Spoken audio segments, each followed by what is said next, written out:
This drill is isolating the arms or the body in the backswing. So I like to unify a lot of the thoughts and take some of the things that are a little bit more complicated and try to simple it into one or two things. Now those one or two things are going to be different for each individual person. With the backswing, you've heard lots and lots of different descriptions, whether it's one-piece takeaway, slow and inside, load into the right side, hold the tray at the top of the swing. There's lots of different little keys that people have had to unify their backswing. There are really only two major things that you need to do with the backswing. One is to load up with your pivot, right? Or to get your body in position for the downswing, whether you feel it as a load or a coil or a stretch. That doesn't really matter. It's more of you're going to use this pivot to get your body in position, and then you're going to use your arms to get them in position for what you want to do during transition. So the body is very simple. I tend to use the idea of the backswing shoulder plane, so club across the shoulders, trying to stay a little bit more centered, but basically creating a relationship where I've stretched and created some tension in my hips and my core and my shoulders, and I'm on a good pivot or a good position so that I could then push through that lead foot. So if I got too level, now I can't really push with that lead foot. I'd basically be only able to pull down with my arms. If I shift too much off the ball, if I pushed with this foot, I'd tend to push more up. So it kind of lends itself to, all right, you've got to stay a little bit more pivot or centered, and you have to have a little bit of this shoulder tilt in order to really load into those hips and core muscles. So that one, using your body to move the club in the backswing or working on your pivot, that one's pretty easy. The second piece would be working on the backswing. So what should the arms do in relationship just to the sternum?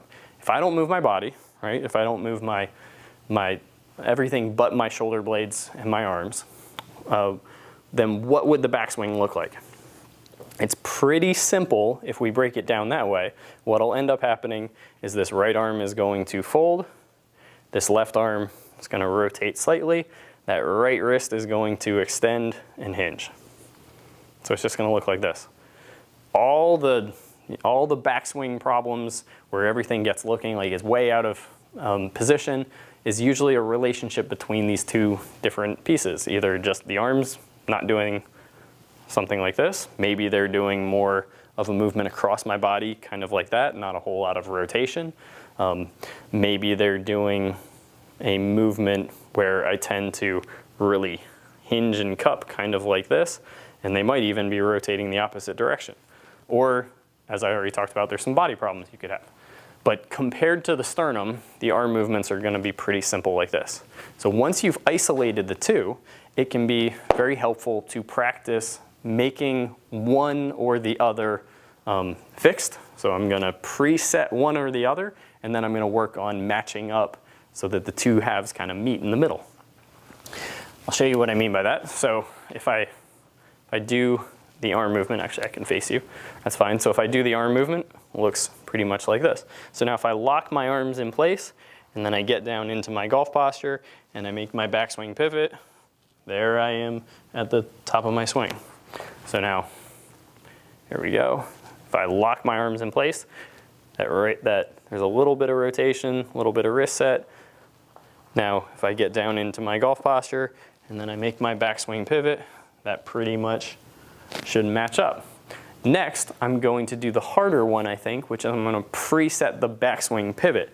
So I'm going to preset kind of this movement, and now I'm going to try, okay, there's my arms straight in front of my chest, and now I'm going to make that arm movement. There we go. And now those two should pretty much match up to what I try to do, both with what my arms do as well as what my body does. So if you struggle with one piece or the other, don't worry, we've got drills that can help you feel whether it's loading into the foot, loading into the hip, creating the spine rotation, anything for the pivot, or if you've got your arm path getting out of position, either breaking down the elbows, oversetting the wrists, getting more around your body or stuck behind. You can really simplify it to one of two things. Either the arms are not working correctly compared to the chest, that's your reference, or the body is not pivoting correctly compared to the golf ball or your feet. Once you figure out which one of those two, you can try a number of different options to figure out what's most comfortable for unifying your individual thought into those general concepts.